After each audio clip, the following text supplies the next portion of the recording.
Hello, it's John Heaton, and today I'm going to discuss some Beatles compilations. Been quite a few of them over the years. I'm not going to cover all of them because I don't actually own all of them. If you've watched my channel, you probably gathered I'm not a big fan of compilation albums in general, and I think with the Beatles in particular it's very difficult to represent their music on compilations because the albums are so stunning in their own right, and they tend to hang together as track listings and cohesive pieces of work, and it's a little bit difficult to take songs from different years and put them on an album. Sometimes it works, sometimes it doesn't.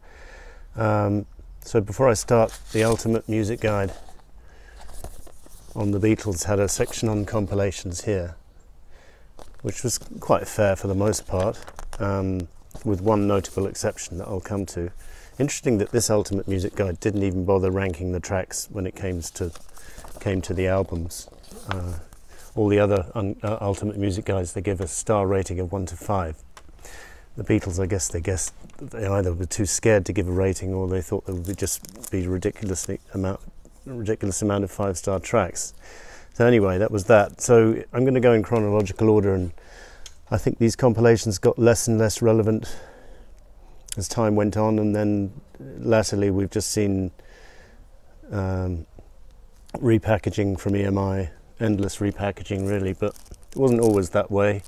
In 1966, before Christmas, the Beatles didn't have an album to put out, so EMI did quite a nice job in collecting mostly singles, but also some album tracks like Michelle and Yesterday, and putting it on this with a great back cover from the Japanese tour, and a kind of typical 60s cover there, which is quite of its time and quite nice. I think that this was about the first record I remember being in my family growing up, so got a soft spot for it, and I think it's a pretty good compilation. In 1970 this album came out in February, just in the US. But I think, and a lot of people criticise it, it was on Apple. I think the only thing wrong with it is I Should Have Known Better and Can't Buy Me Love. Those two tracks open the album, Can't Buy Me Love first. Those don't really hang together with the rest of it, but other than that, every other song on here was not on a previous album. And side 2 in particular, it's a bit confusing because the track listing here doesn't match the track listing on the record. But side 2, Hey Jude, Old Brand Shoe, Don't Let Me Down, Ballad of John Yoko, I think that's just a superb side of songs which previously not available on an album, and Paperback Writer and Rain similarly were not available, neither was Lady Madonna or Revolution. So I think that made about 8 songs on this album which were not on an album before, so I think it's a valid release. And also, apart from anything else, Klein thought it would be good to use these great photos from the Tittenhurst Park sessions, and because they cried out to be on an album cover, and if he hadn't put this album out, then those pictures wouldn't be so well known today. So, and the same would go for the Red and the Blue, because Klein was behind those. And the picture of this is an outtake from the Please Please Me shoot, but this back cover picture was intended for Get Back, and was shelved and became Let It Be, as we know. So that picture would have been lost in the midst of time had it not appeared gloriously on the back of the Red album and on the front of the Blue.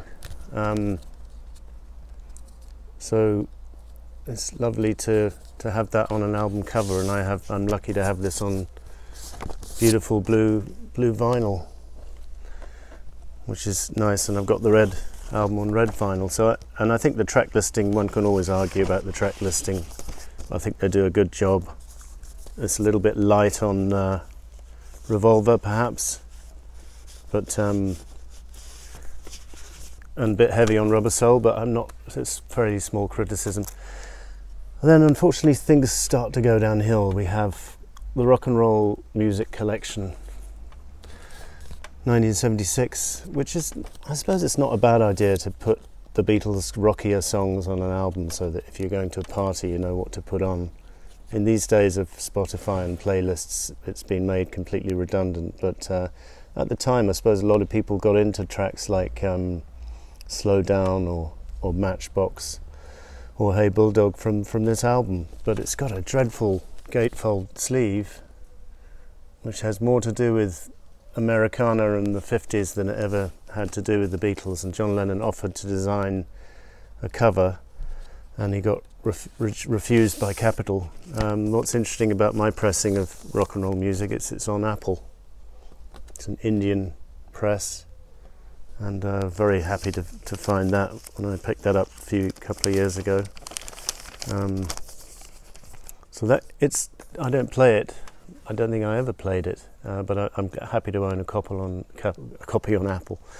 Then we have Love Songs, which was the kind of companion set to the rock and roll music thing. And again, I don't play it, but it's just nice to have, because not least for this superb gatefold picture with portraits of the four from '67. Forget the name of the photographer, but they're great. Track listing, it's not bad. And then '79, they kind of rounded up all the lost tracks and put out this album. It was originally available on a box set, but then it came out separately.